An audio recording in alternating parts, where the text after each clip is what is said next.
guys, here we have the Nautilus seated calf raise. Fairly easy machine to use, it's fairly standard. Just want to go through a couple of points. There's only one adjustment point really, which is the height of the pads. What I would do is lift that up before you get on. Take a seat, pop your weights on beforehand obviously that you want to start with.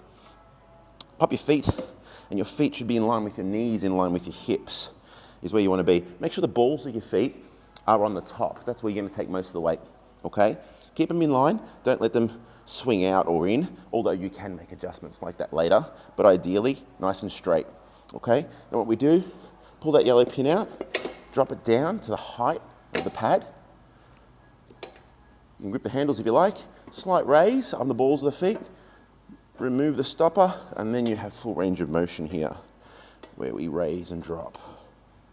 Okay, pushing through the ball of the foot, making sure it's in line, and it's not coming out or in. All the way up, full extension, all the way down, full extension. And once you're done, stopper in place, let it drop, and that's the calf raise.